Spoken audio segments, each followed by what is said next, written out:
Last summer, I decided to take some time off work and escape to a cabin my late uncle left me in northern Minnesota. It was deep in the woods, far from the nearest town. No Wi-Fi, no cell service. Just me, the trees, and the occasional sound of a loon echoing across the landscape.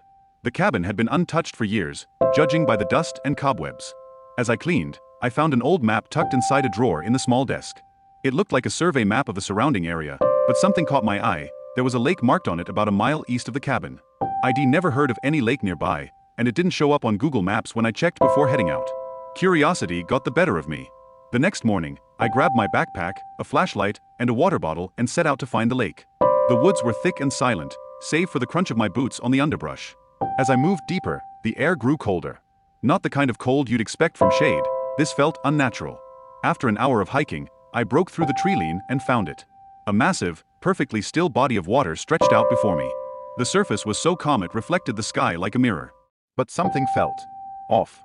There were no birds, no insects buzzing, and no sound except my own breathing. The first thing I noticed was the smell. It wasn't the fresh, earthy scent of a lake, it was metallic like rusted iron. I walked closer to the edge, and that's when I saw them, bones. Scattered along the shore were fragments of what looked like animal skeletons, though some were disturbingly large. I thought about turning back, but I couldn't resist exploring further. I circled the lake, scanning the shoreline. That's when I found the dock. It was old, barely holding together, with half the planks submerged. It jutted out into the lake like an invitation I wasn't sure I wanted to accept. But the dock wasn't the strangest thing. Nearby, hidden among some overgrown reeds, was an abandoned rowboat. It was covered in algae, and the oars were gone. Scratched into the wood, faint but legible, were the words "Don't trust the water."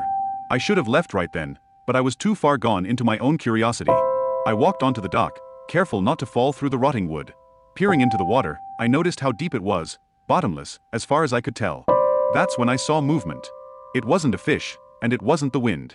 Something massive stirred beneath the surface, its shadow shifting slowly before disappearing. My breath caught, and a chill ran down my spine. I backed away from the dock, but as I did, I felt the ground beneath me vibrate faintly. It was almost like a hum, resonating through the soles of my boots. I didn't wait to find out what it was. I turned and sprinted back to the cabin, heart pounding. When I got back, I pulled out the map again. This time, I noticed faint, handwritten notes in the margins, written in my uncle's handwriting. One of them read, "Seal must hold." Another read, "Never stay after dark." I left the cabin the next morning and haven't been back since. I don't know what that lake is or what lies beneath it, but I do know one thing: it's not natural and it shouldn't exist. Now I can't stop thinking about it. Why wasn't it on any modern map? Why didn't anyone else in the area talk about it? And what did my uncle mean by "seal must hold"?